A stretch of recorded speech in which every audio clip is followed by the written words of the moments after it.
Hi, everybody. Shalom Aleichem. This is Dan here, recording once again from my West Philly basement, and excited to share with you our first re-airing of an old episode.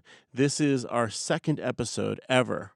Back when it was just me, and back when I was only recording these live. This was actually the very first interview that I recorded with none other than symbolist, culture maker, and cultural enabler, Pete Rushefsky. And what you heard at the beginning is a tiny clip of a new trio that I've been playing in with Pete and the incredible, awesome clarinetist Andy Statman. And we've just been playing some klezmer. And that's like, people ask me, what kind of klezmer do you like to play? And I say I like to play, excuse my language, motherfucking klezmer. And that's some motherfucking klezmer we're playing. Anyway, this is from a way different time. I think this was recorded in 2018, early 2018. Different world in so many ways. So let's go back and revisit my talk with Pete Rushefsky, and we'll be back with a new episode that's very exciting in December. So in the meantime, I hope you're all doing well and have a great rest of your holiday weekend. Good Shabbos. Welcome, everyone, to Radiant Others, a klezmer music podcast.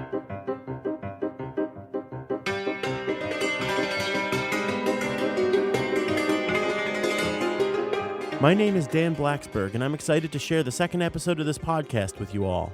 This episode features another interview with an artist whose work has made them an important part of the klezmer world. Today, I'm talking to cymbalist, composer, and musical organizer Pete Rushefsky. Let's take a listen.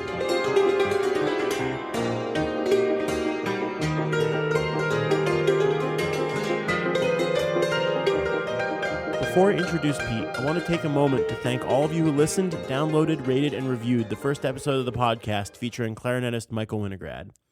Putting this podcast out in the world is the culmination of a lot of work, and it's been wonderful to have all of your great feedback and support.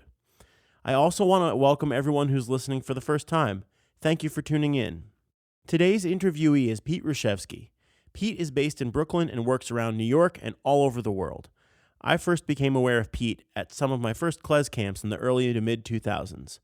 Wandering around the massive lobby of the hotels in the Catskills where klez camp was held over the week of Christmas, I noticed that there was a guy with a cymbal, the Jewish version of the cembalum or hammered dulcimer, always set up in the corner of the room.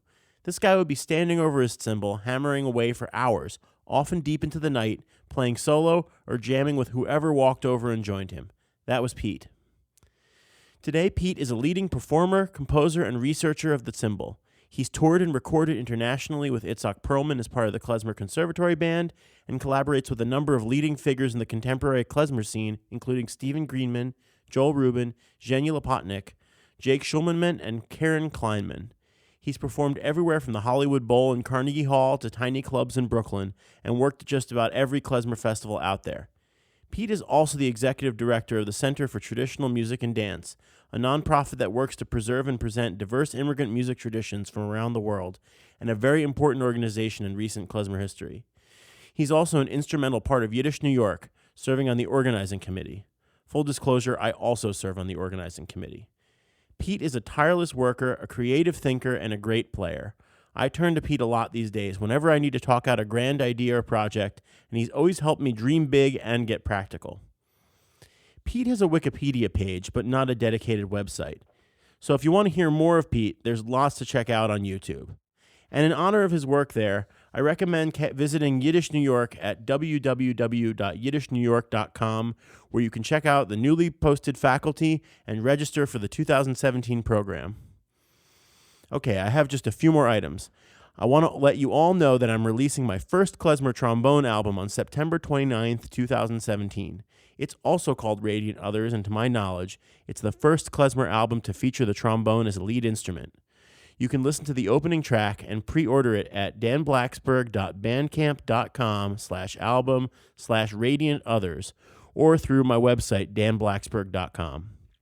I'm really proud of this music, and I hope that you'll check it out and pick up a copy. Again, I feel like I have to mention I'm making these episodes all on my own, and I'm still quite new at many of the aspects of production.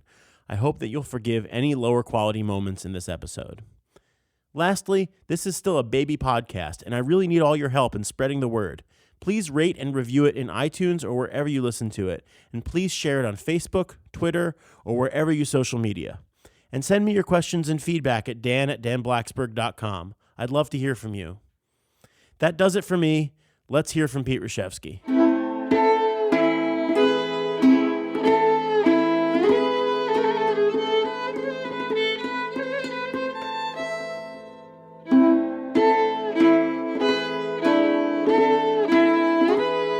Thanks. This is exciting. I'm excited. Yeah. I'm ready. I'm bringing it today. You're bringing it today. I'm bringing it. So the great Pete Rushefsky of Brooklyn, New York. That's right. So let's see. So you're not from, where are you from originally? I grew up in Rochester, New York. Okay. My dad was from Brooklyn, actually, not too far from here in Midwood, Ocean Parkway. Yeah. My mom grew up in Silver Spring, Maryland. And, but my dad worked for Kodak for, almost 35 years, 40 years almost. So that's why we were in Rochester all those years. What was music like in growing up? Like, was music a part of your life? Or? Yeah. Yeah, in a few different ways. I mean, I had, first of all, I started Suzuki violin when I was like 4. Mm-hmm. For someone who started at age 4, I was pretty terrible, but, you know, I had it embedded in me from an early age. You know, also there was, other things going on. I would go to synagogue regularly especially with my father.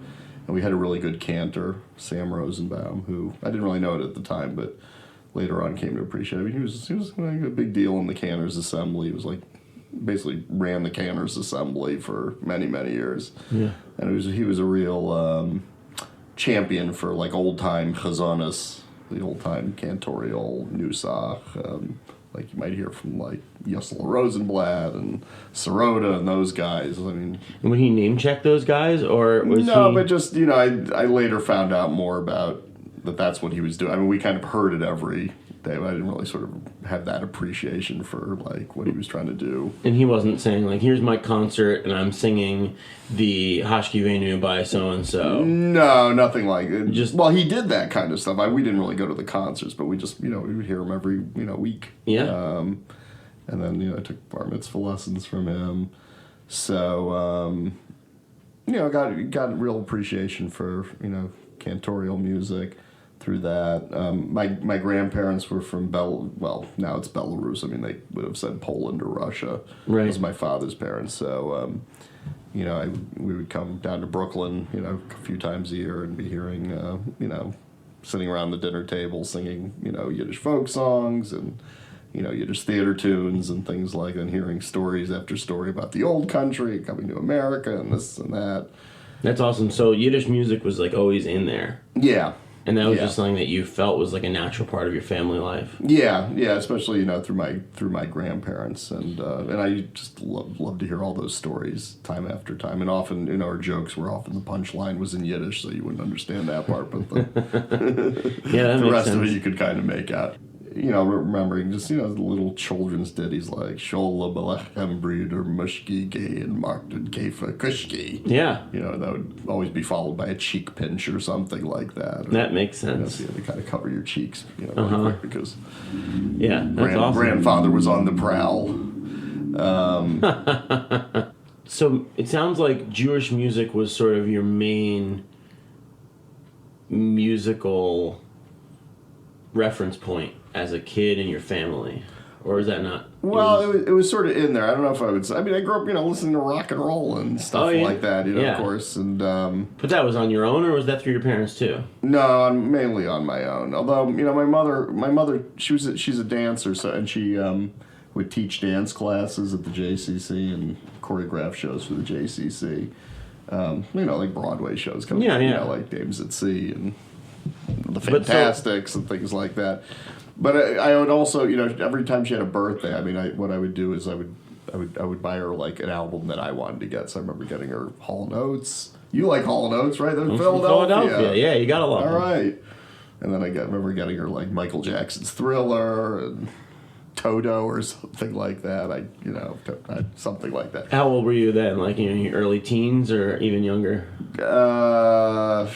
Yeah, probably early teens, maybe 13 or something. So, like yeah, that. you sort of discovered rock music through your friends or Yeah, whatever. well, I mean, the other thing that happened was for my bar mitzvah, my mother, she did a really cool thing. She hired this inner city blues band from downtown Rochester, an African American blues band, Mm-hmm.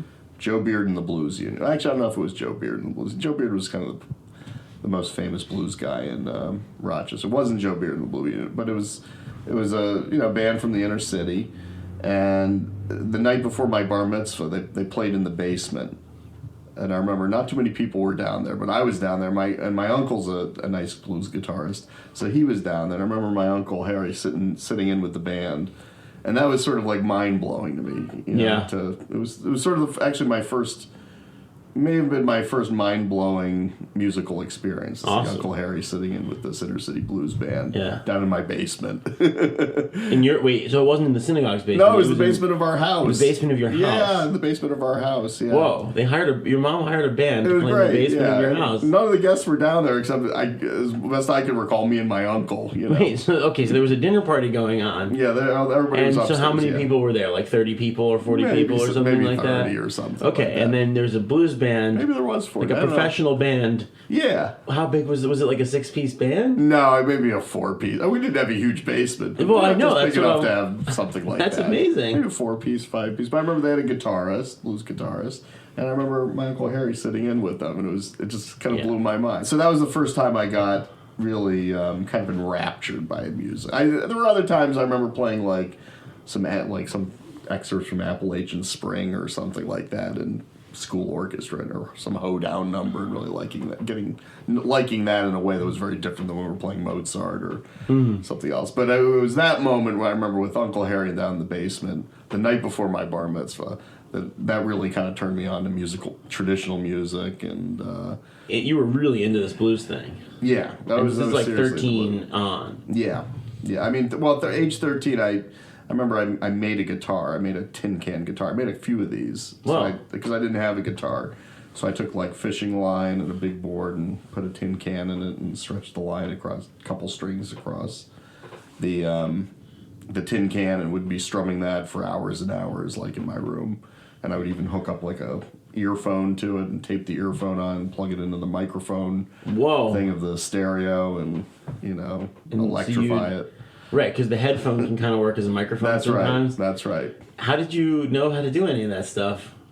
I don't know. I have Great. No. Well, at some point you just kind of figure out if you take apart your mic, you see this microphone jack on your stereo and you want to plug something in, and the only thing you have around is probably an old pair of Walkman earphones or something like that. I don't know if that's people's general experience anymore. Really? Oh, I'm surprised. Yeah, I don't know. And then I remember there was these really cheap plastic microphones you could get for those kinds of Yeah, totally. things. You probably see those. They were very, very cheap plastic. Yeah, I remember growing up, we microphones. just had a microphone in the house. I think I used it for my first audition tape or something like that. There you go. So you know what I'm talking about. So awesome. So you had the Jewish thing was always in there. Yeah.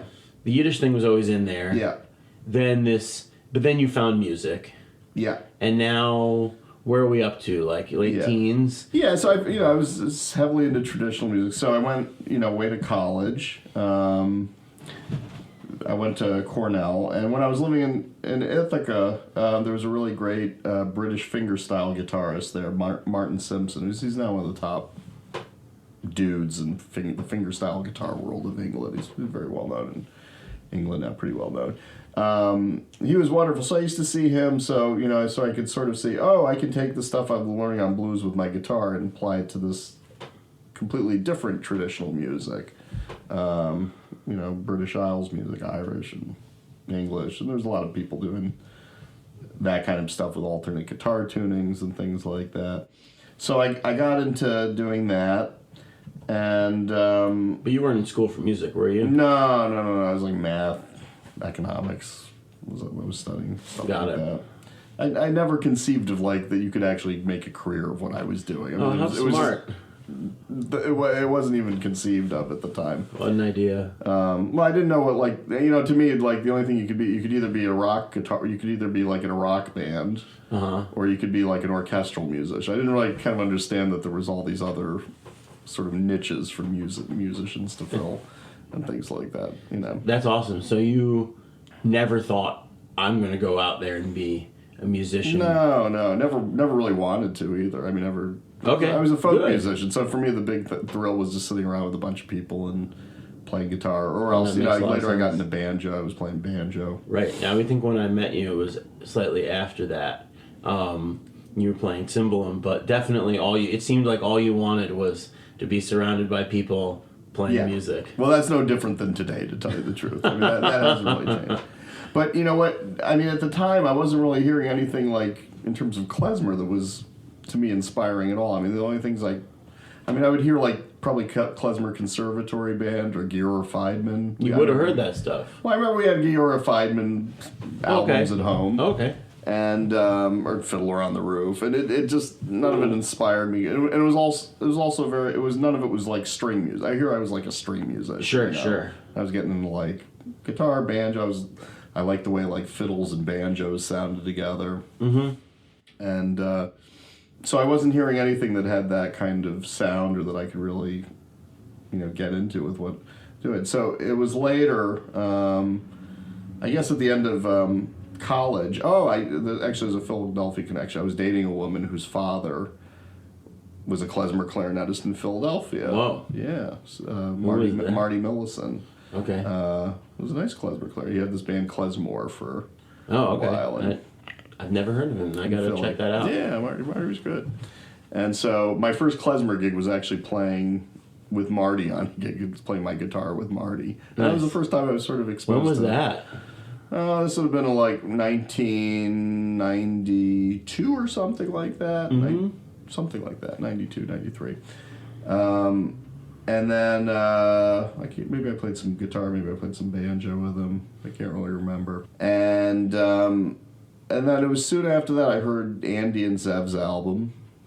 Maybe I was in, I think it was my first year in Michigan. I heard Andy and Zev's album, Andy Stabb and Zev Feldman's Klezmer Music, 1979, Jewish Klezmer Music, which is, still a high benchmark for the field. And Zev's Zev's a cymbal player. Andy, of course, is clarinet and mandolin. So that was the first time I heard sort of this other sound of klezmer. Yeah. And my mother was in a klezmer band at the time, too, in Rochester. Oh, wow. Yeah, she was, dancing around and playing tambourine. So so you were right in there when all these, because it sounded like the one in Philly also wasn't, this guy wasn't doing it back in the day. It was a revival band or revival era band. Yeah, sure. And so the word got out that there was this music out there and they were playing, I imagine the repertoire there was like Hester Bulgar and Odessa Bulgar and stuff like that back then. I think from stuff from the Kamen. I remember Kamen book, Kamen books and things like that. So yeah, I mean, I had Henry Sapoznik's book, Complete Klezmer, but the recording that came with it was all this big band music, and it just didn't make any sense to me. Like Abe Schwartz or yeah, it was like Abe Schwartz and. But you were looking for something that orchestra. sounded like the old. Was this old time that you were already into? That was the British Isles stuff. Yeah, but both. I was into old time. I was into British Isles stuff. I was into. So one thing that I've always noticed about, I didn't really encounter that music growing up. I'm a city kid. The folk music of Philadelphia at the time, I was basically R&B and hip hop. Yeah, sure. And what was interesting when I first started going to these folk festivals and seeing those huge jams, like the really big jams, is the sound of all those strings creates like this super high overtone structure, right? Where it just sparkles. Right. There's this insane sparkle that you can't get with brass instruments, for example. Right. And all the mandolins, because there's just so much treble in there. And so maybe that's like, was that something that you were aware of, or is because when I hear what you're saying, I'm like imagining you're looking for that sound, but you're not hearing that in these big orchestra or big marching band kind of vibe recordings. Right. But then you get a cymbalum and it's a lot closer. Yeah. I don't know. I mean, maybe it was. That's interesting about the overtones, because I hadn't really thought about that piece, that sparkle. But of course, you get that from that. What it was is the timbre of a struck, like a banjo or something, or later a hammer dulcimer. Kind of that sound of a struck or plucked string with a bowed string. Kind of something about that combination. Yeah. Really. No, That's it, right? You know, percussion and melody. Yeah, exactly. And then of course Zev and Andy did that, and there was nothing probably like that at all at the time. I would imagine nobody was playing Cymbalum, right? Yeah, well, there was Stuart Brotman out in West Coast about the same time, but yeah, I mean, there was nothing else like. I mean, this was the earliest. I mean, sure. Okay. Oh, so the other thing that happened around what happened 95, 96 was the Perlman. Itzhak Perlman in the Fiddler's House. Sure. Yeah. And so that was really important too, because that was, then I heard, okay, this is this presentation of string klezmer music, Okay. And Itzhak's playing with the klezmer, he's playing with KCB and all that, but still it's about the the violin. It was about the violin, right? Primary thing. And that was your first instrument. And that was my first instrument. Did you still play, or you kind of gave that up? No, I didn't play. I didn't play again until many years later. But but I still had it in me that this is sort of folk music, some kind of folk right. Well, it music, makes sense. It was yeah. Cool. So live in the Fiddler's House. Yeah, well, in the Fiddler's House. In the Fiddler's PBS. House. I never saw it live. Which is ironic. I mean, now I'm playing on that program. I think that we'll talk about that. I definitely have a feeling. One of the things that's so great about this music is you end up doing the things that you are inspired by. I know. Well, and it's a relatively small scene, so you end up playing with the people who you sort of grow up and idolize. Well, not everybody in this scene plays with Perlman, but but I think I know. For me, I've always been drawn to the scenes where that was possible, where there was these. Certainly, since I got into college or left home, and sort of entered a bigger musical world. Right. It just made more sense because it was more fun when the people you loved were reachable. That's right. Absolutely. Yeah. Yeah, and I think one of the things that I'm thinking about, with these talking to you is just how do we make sure that this music stays that reachable to everybody who gets into it? I mean, I think it's not hard. We're not particularly unreachable, but we are very geographically concentrated. Yeah, for the most part. I don't know. I mean, there's a number of ways to. I think there's a number of strategies or things to think about when you're trying to figure out how to make it more accessible, how to make it more reachable. I mean, I think one thing most important is you have to give people a reason to why they would want to play this music. So, right. While at the same time you're talking about how do we create sort of entry level portals for people to approach music. You also have to think about, okay, at the high end, we want people making really, really great music at a very, very high level. And in a number of ways, because if the music isn't great, nobody's going to want to play it. Right, but there's so many people who heard the KCB and just jumped right in. Yeah. But then for you, that didn't fly. That wasn't. Yeah, it wasn't the sound I was looking for. Andy and Zev were, and they were doing it at a very high level. So it's interesting, right? Because then I bet there's more KCB CDs. I mean, they only made that one record together. Mm-hmm. Right. And then Zev moved on to who knows what, and Andy moved on to all of his stuff. Right. So, I mean, I guess we'll have to, hopefully we can find that out in a future episode. Right. Yeah. So, no, but that's a lot of, I mean, so this is what I do my day job. I work for this organization, Center for Traditional Music and Dance, and that's what an organization that was very heavily involved in getting the klezmer revival started back in the late 1970s with Andy and Zev and Dave Terrace and others. And this is the kind of thing we think about is for any particular community or scene, how can we sort of assist them in learning from what other communities have tried, using the creativity of the community itself, and helping them to kind of find these portals for keeping the vitality of a music and or creative arts, traditional arts scene. So you kind of found your way into doing this full time. I did. I mean, another thing I never imagined this is what I'd be doing, for my day job. But you never imagined. But it makes a lot of sense. Jewish music and yeah. How about that?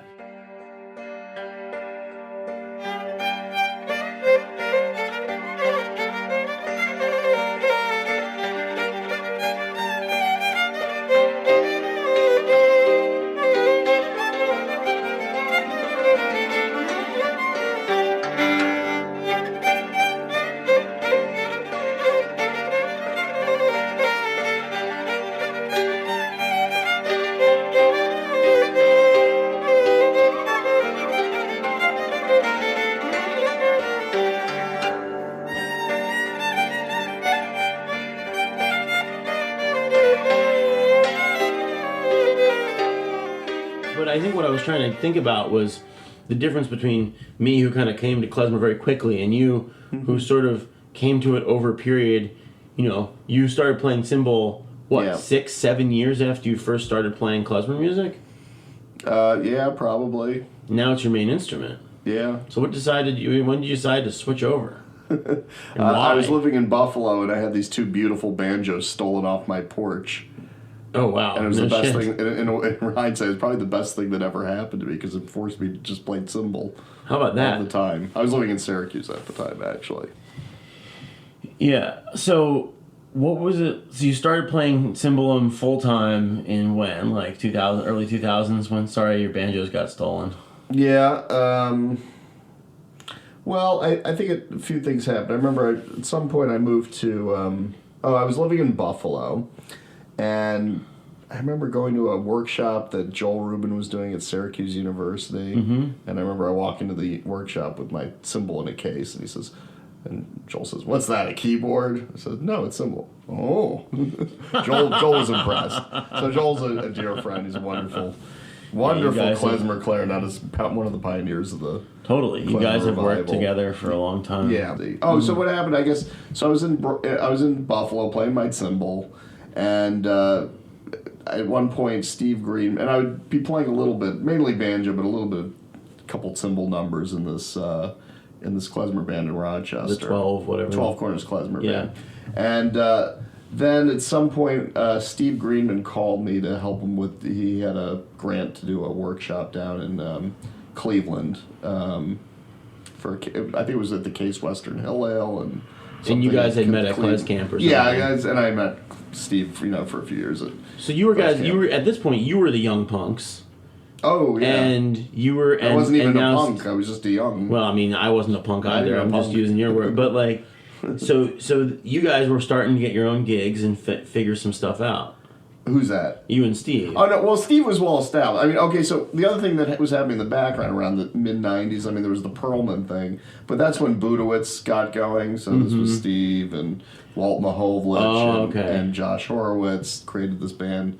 It was kind of bi-coastal, bi-national, between Austria and Cleveland, really, called Budowitz. Yeah. And they put out a couple albums that were, very influential. Those are great albums. And so people were getting into, and there was Alicia's Fiddle album, so people were getting interested in, okay, we've been doing sort of the Dave Terrace, Neptula Brandwein thing for the first 10 years of the revival. Let's look back to Eastern Europe and with this more fiddle-based music. And so that was sort of becoming a thing in klezmer. It was sort of an alternate path. Right. And it had a lot more resonance to me. Sure. In terms of my, my musical interest. So, so I started playing with Steve a little bit. And but then Alicia started calling me a lot to come down to New York. Even then? Yeah. So I would come down. I would stay for the weekend. We'd play. Friday night, I would get there, around dinner time. She would feed me. They would go out, and I'd babysit her kids. And then we'd have, play a wedding on Saturday, maybe a concert on Sunday or something, and then I would head back to Buffalo or Syracuse or something like that. Okay, so these relationships, they're kind of like you and Joel and you and Alicia and Steve are longer than I knew about. Yeah, okay, cool. Yeah, so those three, they beat the shit out of me. Oh, can I say things like that on the why podcast? Not? They really kind of taught me how to be a musician and really, how to accompany and, be a sensitive musician and things, all sorts of things like passing tones and things I didn't really know about. Yeah, and also I was working with the wonderful singer in Boston, Becky Kaplan, Yiddish singer, and she was also very good about, kind of, especially for vocal music, making sure my downbeats are on the right syllable of the Yiddish word, and really understanding what the lyrics and how the lyrics interact with the melody and things like that. What was your relationship to the language at that point? Were you into it? Were you kind of like, I play music? Yeah, no, I was into it. Well, I just from learning so much, and I was trying to consume as much research as I could. Right, you're still doing your mapping. Josh was putting out in his Budowitz liner notes, and soon after that, Zeb Feldman with Chavrisa and Steve. I think I was going through the Weinrich book just on my own. Oh, cool. And trying to speak Yiddish to my grandparents, my grandmother particularly. every time I came down to New York. So there was, unfortunately I didn't take a class, Yeah. but which I should have at the time. But There's I was still doing a lot time. of self-study. There is. It's never too late. Says That's the been the guy with problem 3 musically kids. too. Is that a lot of my stuff has been, just self-taught. So Yeah. I think that's held me back as a musician as You well. feel like it's held you back? Oh, for sure. Yeah. And when we were coming up, we didn't have all the resources like you do now online. I felt like I had all the resources because I was buying klezmer CDs at Klez Camp, and I bought the Abe Schwartz King of Klezmer, Naftali Brandwein King of Klezmer clarinet. So, rather than having to sit with 178 and trying to figure out what's underneath all the noise, I had remastered CD versions of the 2 dozen. Yeah, we things. certainly benefited from Definitely, that. Yeah. definitely. So you're playing gigs, you're gigging now. You still don't think of yourself as a professional musician. You're just a guy who's like, I do really long drives on the weekends and I have no free time. Yeah.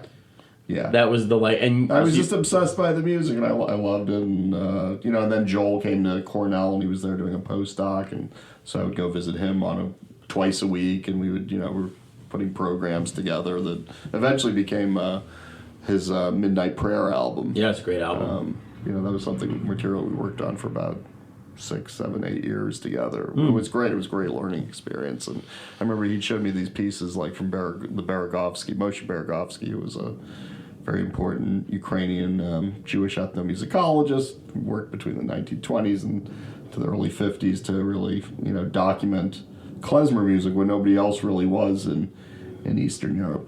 And, some of the tunes he would bring me, the melody looked so simple. I'm like, what is this? But when Joel would play it, he would breathe such life into it. He would really, it just amazed me, these melodies that I would look at in the book and just say, who would want to play this? Looks like a dumb little ditty. But Joel knew how to really kind of interpret them and breathe life into them and nuance. And so that really impressed me.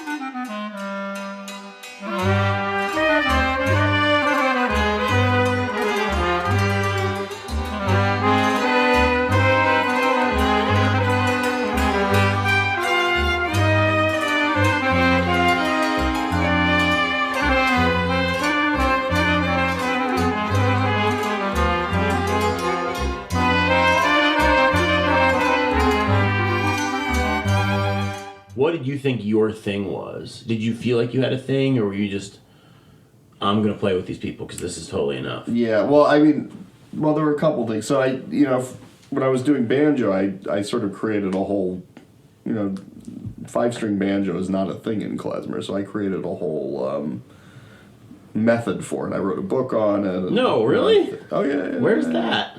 Actually, you can get it online now. If you Google klezmer 5-string banjo, you'll there you go. I didn't know that.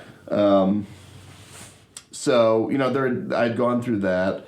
And, with cymbal, because you have so few models to go by, it's a lot of self-invention. Yeah, I can relate. You try and do, learning things from other traditions, non-Jewish traditions that were co-territorial, but trying to create some sense of all this and a style that says, okay, this is sort of not only what a traditional cymbal player did back in the first decade of the 20th century, which are the 10, 12 recordings we have, but saying, okay, if it continued to evolve and was, vibrant all along, what would it sound like today? So trying to, take from Romanian music, from Hungarian music, from Greek music, from, other traditions and create something. So there's a lot of creativity associated.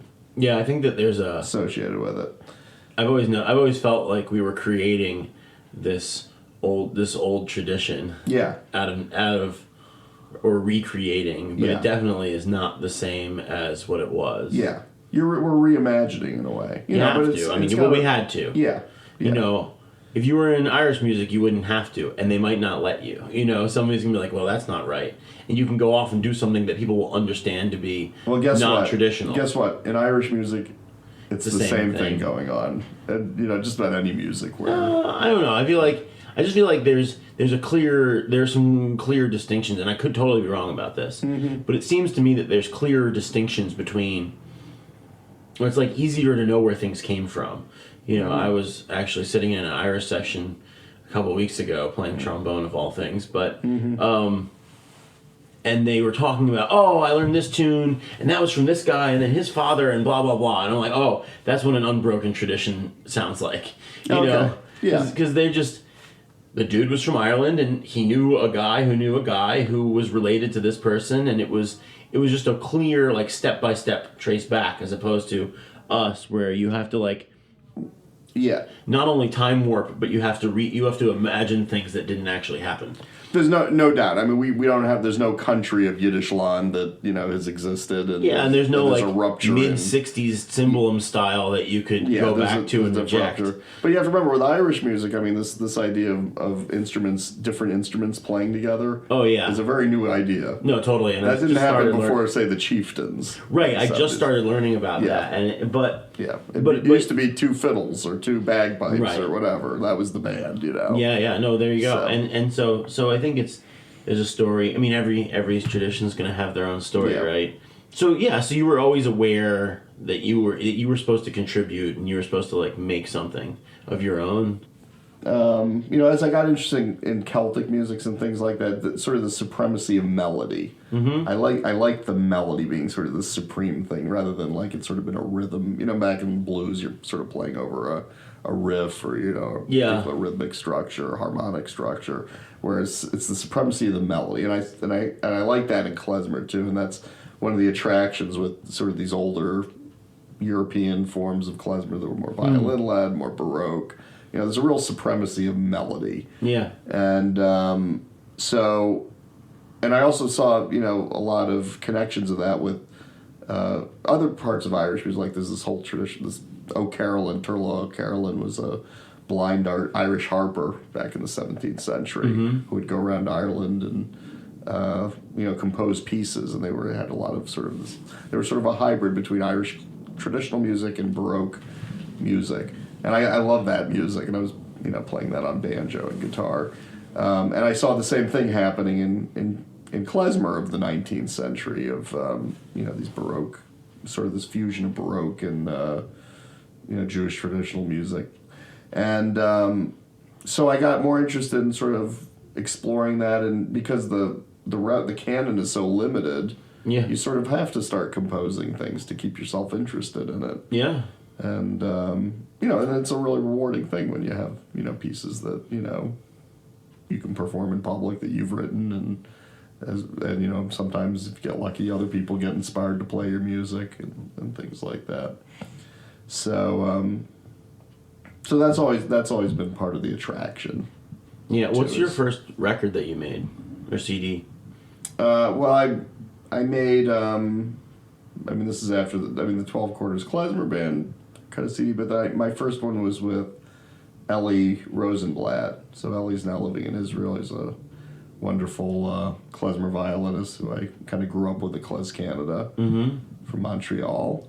And so our first album, Cymbal and Fiddle, was in 2001, and it's basically just, what we did was we mainly took the source recordings, the fiddle cymbal source recordings, recorded those, as well as a few tunes from like the Kostakovsky book, which was 1917, 1914, 1917, something around there.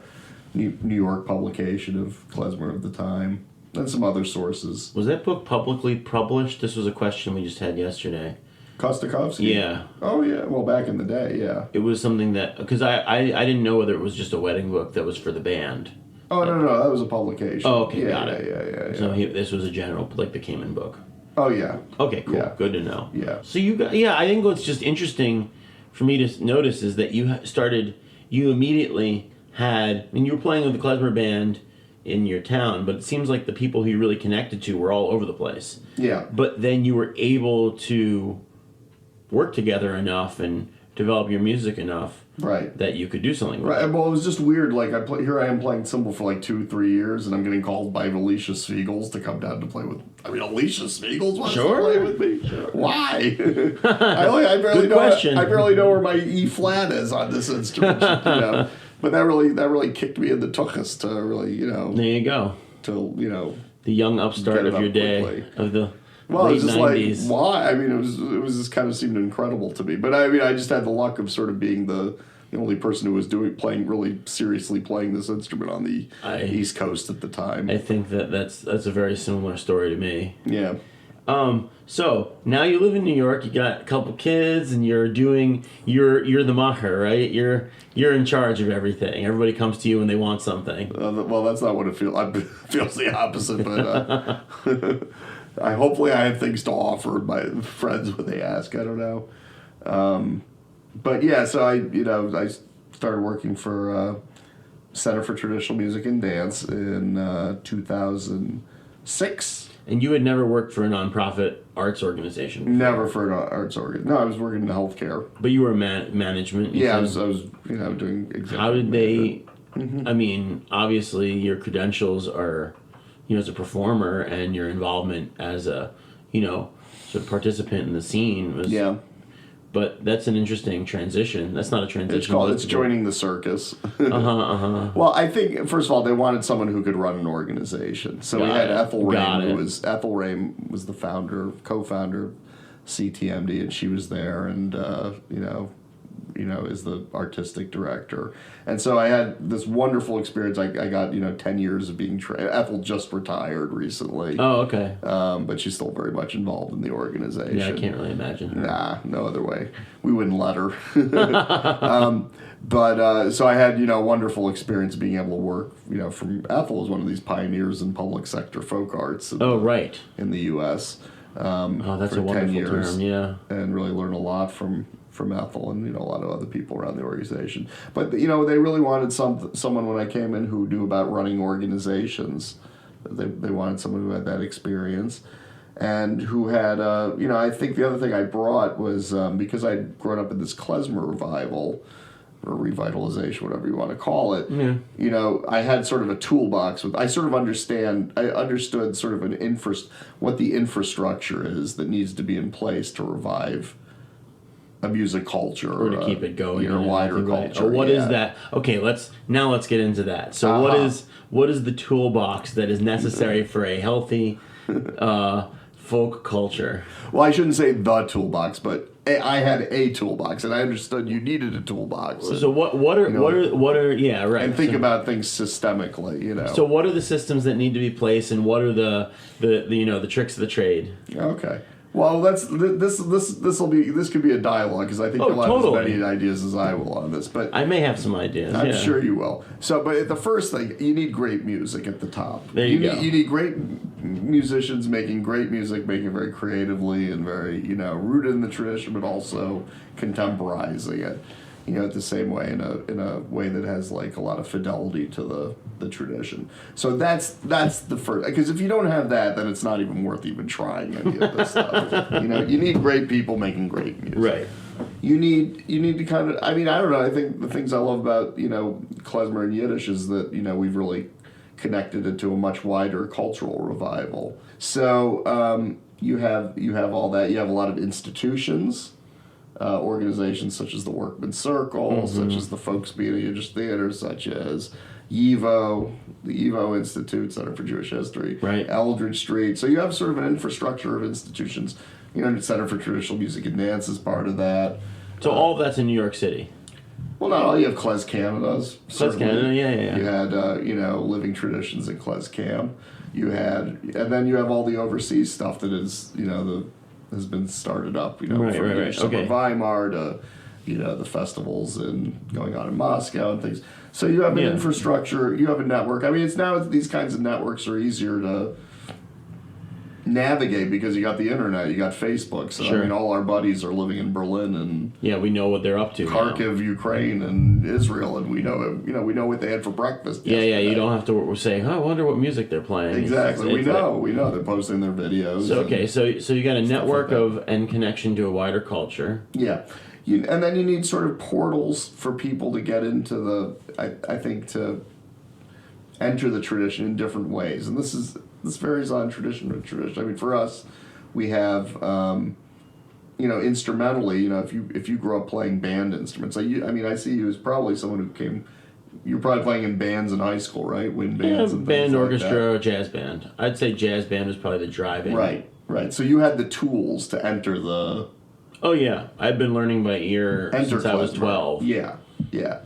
And that's sort of Mostly because my band director was brass, he was lazy, so he wouldn't write things out for us. That's Right. why we learned by ear. Right. I mean, I look at like the Suzuki, the kids growing up playing violin and Sure. things like that is another possible way to tap people, and people who are interested in old time music and American folk musics, have they're playing instruments that can be applied to klezmer music. So those are some portals. Yeah, but each one of them is sort of each one of them is kind of a world unto itself. Yes. And so the question is, how do you best connect each one of those on into the scene? I mean, one issue we have with klezmer right now is we don't really have a great tune book. I don't think there's like sort of a great entry level tune book that's easily available for people. I mean, I don't know what you think. I mean, the best ones I think are actually Sherry Mayron's slow jam books. Are those publicly available easily? Well, She sell them through Sherry, online. but yeah, she sells them online. But she's not. It's a little harder, when I was growing up, you could go to Borders or Barnes and Noble or the record store, and you might see these. Or but you can find klezmer sheet music online. Online, sure. It's pretty easy. Yeah. So but it's also confusing because you have to sort of start with the general search and just you're like, is this good? Is this like you have no idea what's really real? I mean, complete klezmer to me always feels like more of a time and place thing than something that I would say, here, start with this. Yeah. So, yeah. So well, I'm sure if Henry wrote it now, he would have probably selected different tunes. Right, those are so perfect. But then you also have a situation where if you're playing with klezmer musicians of a certain generation, that's their repertoire. Yeah. And location, you know, for the most part. Sure. So how are we doing? We got good music, we got portals, we've got infrastructure. I don't know. Well, not enough of any of it. Really. Yeah, right. We need better music at the top. We need, all of it. I think we need better outreach. There's no, there needs to be like a good, if you're a fiddler. If you're into old time fiddling, American fiddling, right. You can get the Fiddler's Fake book, which I have a copy on my shelf. Sure. And there's like 400 tunes in there, and it's really, very easily organized, and it comes with, here's the sort. Here, you want to hear it. Here, it's easy to hear it, right here. Mm-hmm. So there needs to be things like that. But what about, so let's just get into that for a minute, though, because I remember my friend when we lived together, he bought a Fiddler's Fake book and was reading on it for sight reading practice and just for getting picking and stuff. He's a rock guitar player, but he's very omnivorous. And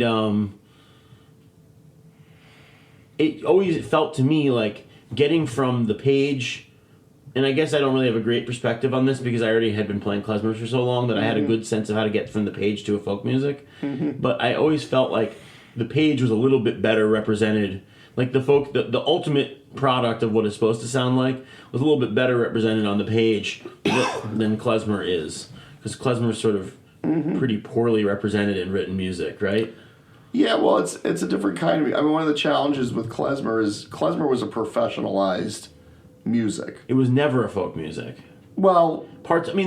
What you mean by folk music. Or what we think of as... Yeah. And also, for a lot of people, I think klezmer means this huge thing. But you're talking about the dance tunes. Yeah, well, those were professional tunes. The guys like the Brandwines of your, your progenitors. Sure. They wouldn't have considered themselves folk musicians. No, they were professional musicians. Professional high-quality musicians, yeah. Yeah. And so it's a music that's, in that sense, it's a little bit harder to penetrate than like certain Appalachian musics where it wasn't seen as a professional music. There were certainly professionals doing and playing dances and things like that. But everybody could access. A lot of people would have like a fiddle on their wall and take it down. They could play a few tunes. Yeah, it's not porch music. That's great. Yeah, klezmer ain't like that. And that's an interesting thing, and I think most people don't even. I hadn't thought about that until recently. Mm-hmm. Where. Oh, right, this isn't a folk... There wasn't a jam culture around this because it was professional music. Yeah. But the professional situations of learning it don't exist anymore, so I think we have to let it transition into this other thing. And then use those tools. Yeah, well, we're recontextualizing the music. I mean, that's part of what we've been doing, Because the context went away. The last 40 years. Exactly. I mean, you had to recontextualize... You couldn't actually continue to contextualize it. Yeah. At all, really. Yeah. I mean, the context didn't completely go away. I mean, you're playing weddings and stuff regularly, but it changed a whole lot. You can talk to people like, Susan and Elaine and said, klezmer never died in our house. It really was underground. Yeah. People really didn't. This stuff, like the stuff we're talking about right now, Yiddish Mama did not really go away. Mm-hmm. Tumbalaika never really went away. But like, a tune like, Dem Triska Rebens Chassid or something like that wasn't, nobody was playing that in 1970. Right. Or 68. Right. Probably. Or even 1930 or late 20s. Probably not. Yeah. And now we play it all the time. Yeah. That's like a real standard. Yeah. So one of the things that's interesting about the network that you talked about, like KlezCamp, well, there's two sides. One is all this is stuff like KlezCamp, Klez Canada, Yiddish Summer Weimar, even the festivals are all very limited in their time frame. Mm-hmm. They happen for a week. Maybe Yiddish Summer Weimar happens for like 6 weeks. Yeah. It's 6 weeks out of the year that you can actually go to a place where you feel like you're really doing this stuff. Yeah. KlezCamp is like 4 days. Yeah. Yiddish New York was like, 5 days or something like this. So you had the entire world has been based around these super intensive situations. My entire experience learning this stuff was based around those, and then luckily when I was in school, what we did in school, and then when I was out of school, playing professional gigs. But if you don't get called for professional gigs, you're not going to have, and you don't go to school where there's a good klezmer band or a good klezmer program, you're not going to have that. You're going to have to carry it yourself, and that's a lot to ask of people, honestly. Mm-hmm. And then the other side of it is there are all the stuff you mentioned, like CTMD or even the Hasidic connection. That stuff is happening year-round. Mm-hmm. It's all based in New York primarily. Some of it's in Montreal. Right. I mean, there's a little Hasidic community in Philly, but I don't think that, they're not. This is not where their energy is. Right. Yeah. So there's a lot missing. Yeah. I mean, there's other things in a year-round way. Yeah. I mean, there's other things that other scenes have that klezmer doesn't have, and that maybe that's where it's kind of interesting. Well, let's take Irish music. Perfect. Okay. So Irish has an international organization, Cultúr Cultus Cultúriaran, which means cultus means a group of Irish musicians, basically. But it's an international organization. They have chapters in every major city and every city of any size, really, in North America and Ireland and a bunch through Europe and things like that. And it sponsors, each regional group will usually have maybe a weekly or monthly jam session plus a Kaylee. They'll be running Kaylee dances and things like that, and plus they'll have a competition, international competition. That's something that I'm not necessarily, I don't really like competitions in one way. However, I have to say, if there's a way to motivate especially kids and their parents about advancing in a particular music, I mean we had orchestra. We had the All-State Orchestra when I was growing up, and you get a little pin, looked like a Congressional Medal of Honor. That's interesting. We don't really. I mean, that's one. I'm just saying that's one idea of something. No, totally. We could do. They do that in old time music. I remember watching these videos of these girls playing in a mall, and they're dressed like your most typical American suburban person. Yeah. And then they're playing kind of deep folk music. Yeah. With chops, you know. Yeah. And I thought, wow, this is kind of amazing. Yeah. Now, and as much as we don't like the idea of a competition in klezmer, it's not so foreign. I mean, there is this Amsterdam There's one of these things, thing right? that's been, I don't know how long and how regular it is, but this Amsterdam, and that's for an ensemble. It's kind of a chunk of change, right? It is. I mean, but I see all these Americans actually signing up for it and paying their way to get over to Amsterdam to play for this thing, and they have stuff like that. So there's, I think it's something you may want to think about doing. That you may want to think about having camps around certain pieces of the tradition, like maybe a fiddle camp, maybe a brass camp, klezmer brass camp. That would be maybe a 2-day intensive thing just for brass musicians to get really in it, as an intermediary period, because you don't want to have to throw a huge Yiddish New York or Klez Canada festival at all different points during the year. Yeah, it's a lot of stuff. And in the Hungarian community, the Hungarian and Transylvanian music was revitalized in Budapest and other places through the tanchas, so the weekly dance sessions. Yeah, where that young seems people very would dance. vital and very successful. Yeah, and there it was sort of a surreptitious thing, because it was almost going against what the official government minted big folk ensembles were doing. Interesting. It was so more there of was an underground thing. So there was like a political. There was a political. And it's edge also to it. very geographically concentrated. Yeah. So so there's ideas that you can kind of co-opt from other scenes. And I don't know what's your and we just need you people had trying things. Yeah, but if you had what would you try? What would you try first? Well, all sorts of. I think I would try first of all, I think we need a tune book. Yeah. I think a few of us need to get together and write a really nice, accessible tune book that could be mass marketed to. Let's do it. Store. That's doable. I think that's important. I think having I'm interested in the fiddle camp idea. A few of us have been talking about trying to get something like that together, just for fiddlers to come for a weekend and do stuff. All of it. We've started the Tansoys thing, which I think we can breathe some more life into. Having a weekly, dance or something. But I'd like to see it move around a little more to, hit places and things like that. It's a tough balance. So there's all sorts of things we could be trying. Yiddish in New York is an experiment. It certainly is. 2 years, it's been a lot of fun. It's been sort of. But it's also. It's new in the sense. I think the biggest difference about it is, unfortunately, one of the is that people go home at night. Yeah. And I think that's there's something that's really lost in not By being not up having way the too overnight late thing, together. right. Yeah. But I also understand. I'm completely clear that it's not possible. Well, maybe it is. Maybe not for everybody, but maybe you could somehow rent or borrow 30 rooms of a dormitory or something like that, and stuff 60 people in there. Yeah. But even that, obviously, it's not the same as a lobby. The lobby was special, right? For all those years. Yeah, but so it needs to change, and I know in Philly we've been doing these monthly sessions that are sort of like your band, and as a trombone player, I don't really have the instrumental clout to do a lot of specific things. Yeah. We don't have enough money to bring. Well, we'll bring people down eventually, but it's. Yeah, I just find the volume. Well, how have they been going? Tell me about it. Oh, it's great. You get anywhere from 6 to 20 people. Fantastic. And we do it in the living room, and then at the end of the year we do a big dance party, and and I get sort of most of the people, the regulars, and the people who can kind of hack it and who are interested in the scene. We do a couple, maybe you have 2 extra rehearsals, and then you play this dance party. Yeah. And it's it's great. I have people who help me out with that. Yeah. But okay, so I'll give you another crazy idea. Maybe there should be some kind of scholarship for a clarinetist or people who are really, young people, really great, who are going to NEC. Maybe there could be a klezmer scholarship at NEC. Yeah, you listening, Hank Isnetsky? Yeah, Hank, because we're talking about you. Yeah. Well.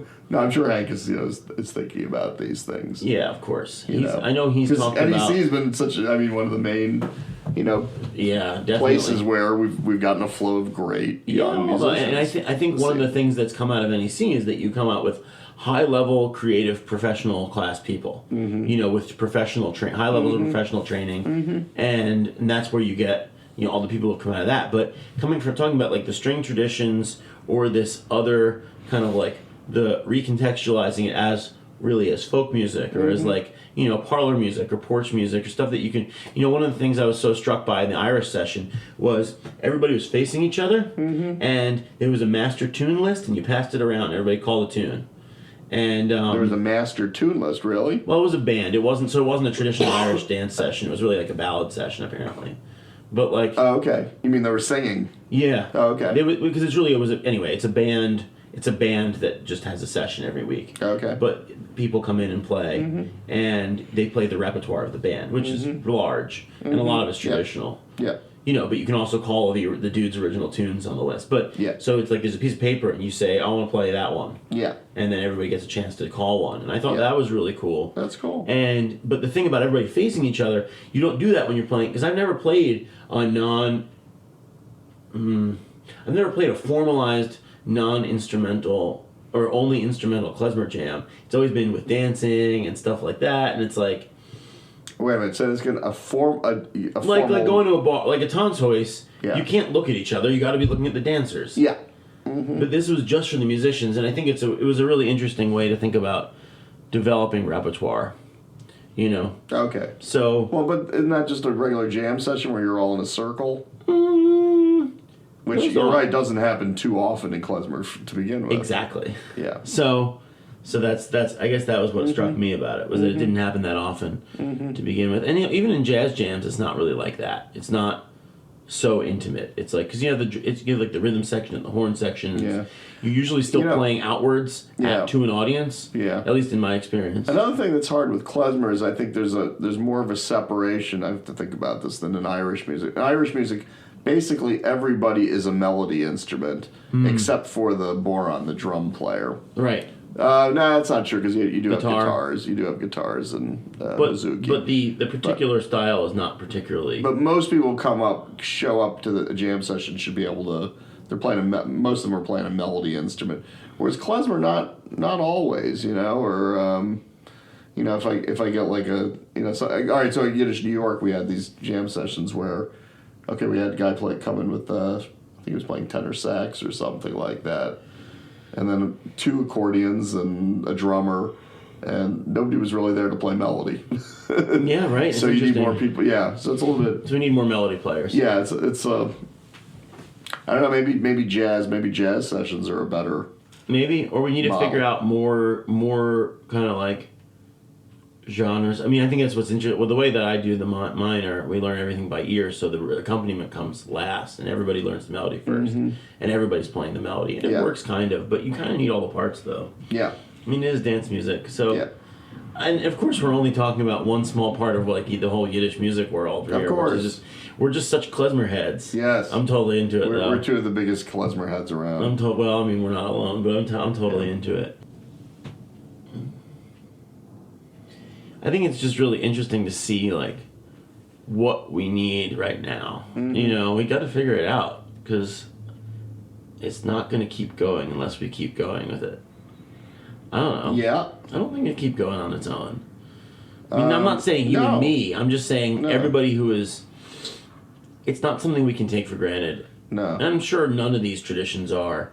But maybe it feels to me at least a little bit like old time has such a high volume of people doing it. And there's still so many families where it's like, this is what we do. There's a professional class. There's a non-professional class. There's workshops all over the place. Yeah.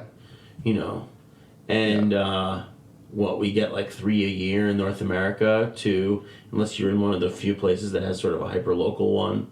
Yeah. It's not enough. Well, it's a much smaller... I mean, first of all, you're dealing with a music that's basically serving less than 2% of the population. That's a good point. And it's, what is it, 1% of a 2%? I mean, what percent of the Jewish population really understands this at all, what we're doing, and is really, really into it? I mean, it's just not part of a mainstream American culture in any way. Yeah, but that's okay. I mean, it's better than it used to be. Yeah. I mean, I think it used to be like nobody even knew what klezmer was, But there were a lot of klezmer bands, though, like in the 90s. Well, 20 years ago was 1997. Okay, so maybe like right before Perlman and... But there were a lot of klezmer bands. You were in Buffalo. Buffalo, it has a Jewish community, but it's not like... But if you Buffalo is went down not. to like Dallas or Houston or There weren't any pleasant. I mean, there were a bunch in Philly. No. Well, or maybe they didn't have so much visibility. No, there were towns or big Jewish centers that really didn't have much going on. That's interesting. I was thinking about. I mean, even now, like let's say L.A. I mean, there's for the size of L.A. being the second biggest Jewish population, right? And how much do we really know about what's going on in L.A.? I mean, we know there's a few people working there, but that I know, but that's a good point. A lot of Jews there in L.A. Yeah. And I think it's. I mean, maybe it's because the camps aren't out there. The camps are concentrated on the East Coast. So, and I think to a certain extent, people moved to L.A. because they wanted to get away from whatever culture they were, they grew up in. Oh, I see. Yeah, it's totally possible. Cool. It's interesting. Yeah. Well, at least you're working on it.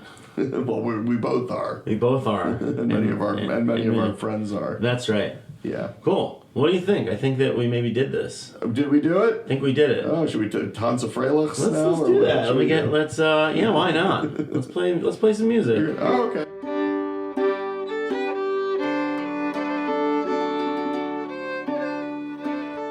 We did record some tunes, but unfortunately, the sound quality did not actually make it to the level of something that I felt I could include. So instead, you'll have to listen to Pete and Jake Schulman-Ment from Pete's latest CD, the Ternovka Sessions. And that's it. That's Pete Rushefsky.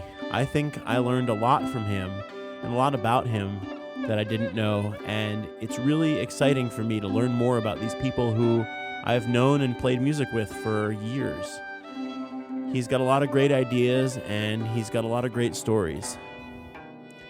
So that's it for today's episode, and thank you all for listening. Please, again, rate us and review us on iTunes or wherever you listen, and send any feedback to danblacksburg.com or dan@danblacksburg.com. All right, well, have a great one, and good Shabbos.